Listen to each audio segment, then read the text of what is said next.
លើលោកនេះគ្មានប្រទេសណាដែលចាយលុយទិញអាវុធដោយសារពួកគេស្រឡាញ់សង្គ្រាមទេពួកគេទិញព្រោះដឹងថាមានតែយើងខ្លាំងទេដែលអាចឲ្យគេកោតក្រែងឬញញើតបើយើងទន់ខ្សោយអ្នកខ្លះអាណិតយើងអ្នកខ្លះជួយយើងហើយអ្នកមួយចំនួនទៀតអាចមើលងាយយើងមានតែយើងខ្លាំងទៅគេខ្លាចខ្លាំងទាំងសភាវុធឆន្ទៈនយោបាយសេដ្ឋកិច្ចនិងសាមគ្គីភាពហើយខ្លាំងទាំងជាតិសហគមន៍និងបុគ្គលម្នាក់ៗ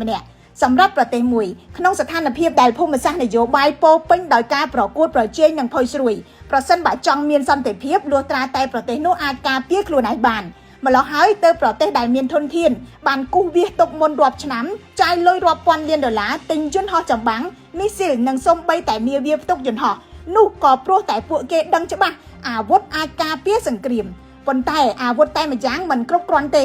ប្រទេសមួយត្រូវការសេដ្ឋកិច្ចរឹងមាំដើម្បីមានថវិកាចាក់បញ្ចូលកាន់តែច្រើនទៅក្នុងវិស័យការពារជាតិត្រូវការដំណាភាពលើគ្រប់វិស័យដើម្បីធានាថវិកាជាតិចាយដោយប្រសិទ្ធភាពត្រូវការឯកភាពនយោបាយនិងកម្លាំងសាមគ្គីបើទោះបីជាមានគំនិតផ្ទុយគ្នាជាពិសេសជាតិត្រូវការប្រជាពលរដ្ឋដែលមានការអប់រំខ្ពស់ចំណេះដឹងនិងជំនាញដែលបង្កើតបានជាឆ្អឹងខ្នងនៃភាពរឹងមាំ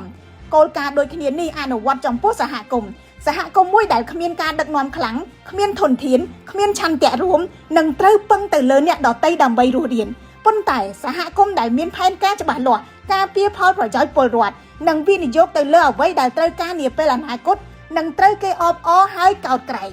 ចំពោះបុគ្គលម្នាក់ៗវិញមនុស្សដែលគ្មានទំនុកចិត្តគ្មានជំនាញនិងគ្មានមធ្យោបាយដើម្បីក្រោកឈរឡើងវិញជារឿយៗត្រូវបានគេមើលរំលងប៉ុន្តែបុគ្គលដែលបន្តពង្រីកចំណេះពង្រឹងវិន័យនិងកសាងភាពក្លាហាននិងទទួលបានការផ្ដល់តម្លៃ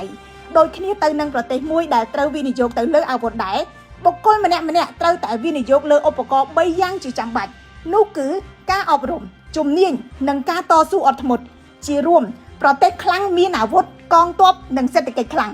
សហគមន៍ខ្លាំងមានធនធាននិងសាមគ្គីភាពបុគ្គលដែលខ្លាំងមានចំណេះជំនាញសិលធម៌និងទំនុកចិត្តបើយើងខ្លាំងគ្មានអ្នកណាមើលងាយយើងទេបើយើងខ្សោយយើងបានត្រឹមរស់នៅក្រោមក្តីមេត្តារបស់អ្នកដទៃតែប៉ុណ្ណោះខ្លាចពេកគេជឿនហ៊ានពេកគេស្អប់